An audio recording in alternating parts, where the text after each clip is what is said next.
इस वीडियो में दिखाई गई सभी जानकारी और कहानियां इंटरनेट रिसर्च पर आधारित हैं। इन कहानियों की सत्यता की पुष्टि नहीं की जा सकती है। हमारा उद्देश्य मनोरंजन करना है, किसी भी अंधविश्वास को बढ़ावा देना नहीं है। नमस्कार दोस्तों, आज हम आपको एक ऐसी कहानी सुनाने जा रहे हैं जिसने न सिर्फ एक परिवार बल्कि पूरे अमेरिका को हिलाकर रख दिया। यह कहानी है सॉडर परिवार के 5 बच्चों के रहस्यमयी गायब होने की। एक ऐसी घटना जिसने आज तक लोगों के दिलों में एक गहरा डर और रहस्य पैदा कर रखा है। यह घटना क्रिसमस की रात 24 दिसंबर 1945 को वेस्ट वर्जीनिया के फेयटविले में घटी। सॉडर परिवार के माता-पिता जॉर्ज और जेनी सॉडर अपने 9 बच्चों के साथ क्रिसमस मना रहे थे। सब कुछ सामान्य था, लेकिन आधी रात के बाद कुछ ऐसा हुआ जिसने इस परिवार की जिंदगी हमेशा के लिए बदल दी। रात के करीब 1 बजे घर में अचानक आग लग गई। आग इतनी भयानक थी कि देखते ही देखते पूरे घर को अपनी चपेट में ले लिया। जॉर्ज और जेनी ने अपने 4 बच्चों को बाहर निकालने में कामयाबी हासिल की, लेकिन उनके 5 बच्चे मॉरिस, मार्था, लुई, जेनी और बेट्टी घर के अंदर ही फंस गए। लेकिन जब आग बुझाई गई तो घर की राख में बच्चों के कोई अवशेष नहीं मिले।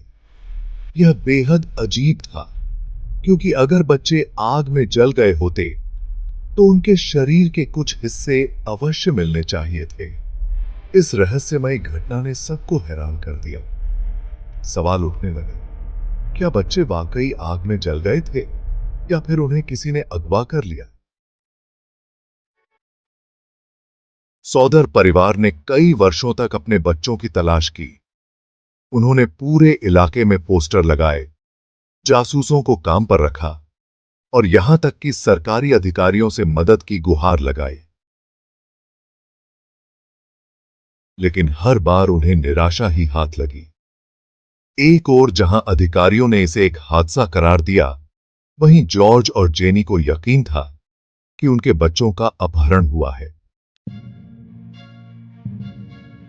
इस केस में कई रहस्यमयी तथ्य भी सामने आए, जैसे कि फोन लाइनों का कट जाना, एक गुमनाम चिट्ठी जिसमें बच्चों के जीवित होने का दावा किया गया था, और एक महिला की तस्वीर जिसने जेनी को अपनी बेटी की याद दिलाई। ये सभी तथ्य इस केस को और भी पेचीदा बनाते हैं। इस घटना ने उस समय के लोगों के दिलों में गहरा असर छोड़ा। सॉडर बच्चों का गायब होना आज भी अमेरिका के सबसे रहस्यमयी मामलों में से एक माना जाता है। इस केस में कई ऐसे तथ्य हैं जो साधारण तौर पर समझ में नहीं आते। कई लोग इसे एक साधारण हादसा मानते हैं, लेकिन कुछ लोग मानते हैं कि इसमें कुछ अलौकिक घटनाएं भी शामिल हो सकती हैं। दोस्तों, सॉडर बच्चों का यह मामला एक ऐसी पहेली है जो आज तक अनसुलझी है। क्या ये बच्चे वाकई में आग की भेंट चढ़ गए थे या फिर उन्हें किसी ने अगवा कर लिया था? यह सवाल आज भी कई लोगों के दिलों में गूंजता है। अगर आपको यह कहानी दिलचस्प लगी हो तो हमारे चैनल को सब्सक्राइब करें और इस वीडियो को लाइक और शेयर करना न भूलें।